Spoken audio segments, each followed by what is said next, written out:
Hey everyone, and welcome to Comic Breakdown. If you are new to the channel, hit that sub button, hit that notification bell, make sure you're not missing any of the content that we have coming out. And today we are diving into Future State, Superman, and Wonder Woman. Now this issue is relatively short, but it's just showing us a team up of these two individuals of some really unique characters. Now, if you haven't been keeping up with Future State, go ahead and check out the link in my description and at the top of this video. It'll get you completely caught up on everything Future State related. Now, with that being said, let's dive into this issue. So like I said, this one's relatively short, but it gives us a lot more understanding of exactly what Wonder Woman's role is going to be in this future state. And so this issue starts off with Superman riding Good Morning Metropolis in the sky, doing his day-to-day routine of just letting the people know that he's here to help them every day. And then he looks up into the sky and he sees two suns. And this is where we pick up in Brazil. And we see helicopters flying all over the place. And one of them crashes. But Wonder Woman is there to save it. And she leaps into action and grabs the helicopter and brings it down to safety, rescuing the individual inside,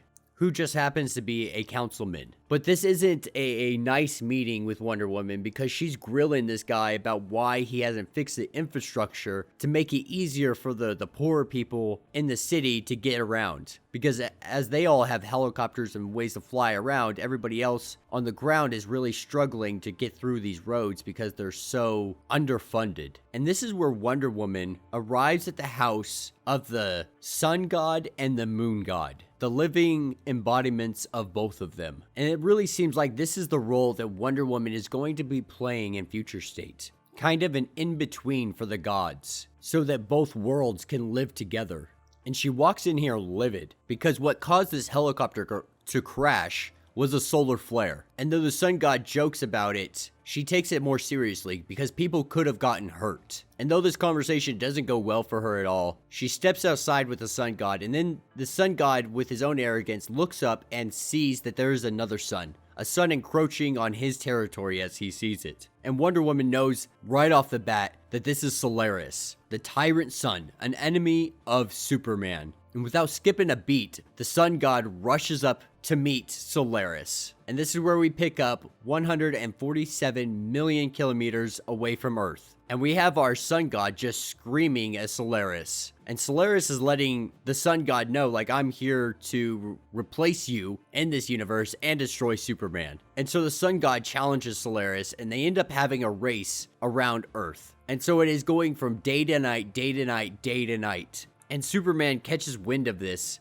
but he's not able to currently stop it because he's trying to help people that are being thrown off or possibly getting hurt because of what's happening. And as the sun god and Solaris race, the sun god falls off of his steed. And this is where the sun god, instead of using speed, uses the heat of the sun. And Solaris warns that he's absorbed 300 suns into the power core to mass the power to destroy Superman. And so these two start to overload, and this causes fires to erupt within the Amazon. And Superman arrives to blow it out just in time. And as these two suns get hotter and hotter and hotter, Solaris burns out, overheats, and has to reboot. And the sun god's like, this isn't fair to you. I'll come back tomorrow and you could try again. And so Superman flies up to Solaris and lets Solaris know, like, listen, you've got me on one side and an angry god on the other. Perhaps you could destroy both of us, but are you certain you can deal with both of us at the same time? And so this is where Superman proposes that he's been getting into solar ray measuring contests with whatever manipulates Earth's sun, but show that you're stronger than Superman. Best Superman tomorrow in a test of strength. If he does that and he wins, Superman will give himself up. And Solaris believes this to be a lie, but Superman says it's not.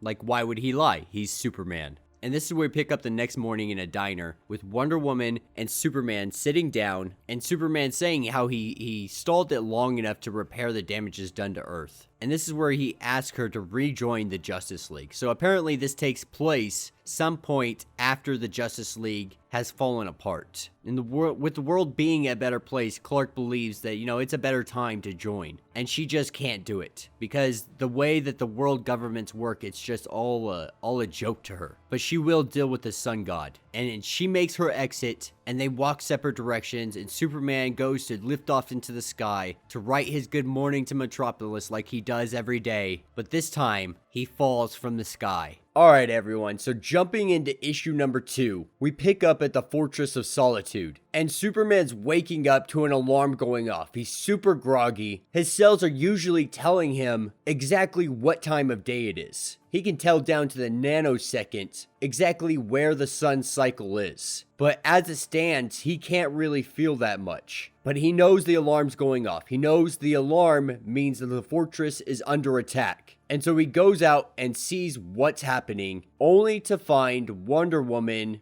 trying to throw a bridle on the horse belonging to the moon. And this is where Superman goes down, turns the alarm off, and lets her know like he doesn't remember anything. And she tells him like he passed out in midair and left a Superman-shaped crater on Main Street, kind of like Bugs Bunny. But luckily nobody was hurt. And they made it back to the Fortress of Solitude. And now Yara is preparing for her race against the Sun God. Because as it stands, he's sore he lost a race against Solaris. And so the Sun God is feeling his ego being struck. Who's gonna believe in a god who can't best a machine? And so Wonder Woman proposed that her and the Sun God race. That way instilling some kind of myth, a myth to be proud of. Being able to best Wonder Woman. But if Wonder Woman wins, he stands down. That was the bargain. And then Superman just tells her thank you, because Solaris's red sunlight had affected him. And in mid-conversation he stops, freaks out, doesn't realize what time it is, looks at a clock and runs. Just in time, he says. He made a promise and he has to keep it.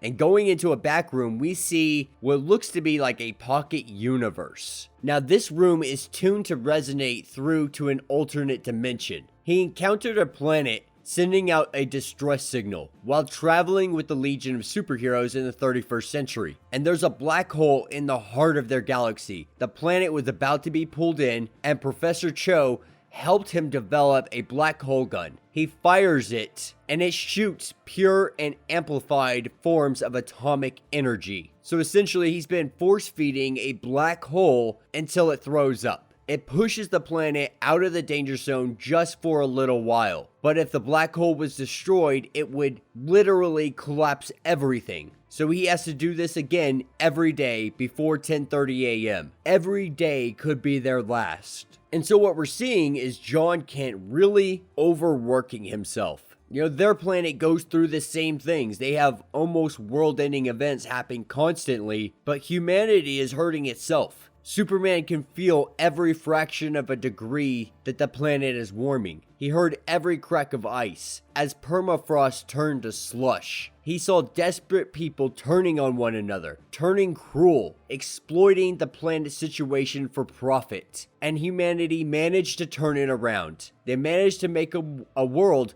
more like something they've always wanted. And they need to hold each other accountable so that they'll always be the best versions of themselves. That's his job, to make sure that they look after everyone every day. And he believes to a point that without Superman, the world may not be able to do this. And so he's literally carrying the weight of the world on his shoulders. And as they're having this conversation, Solaris and the Sun God both call out their opponents.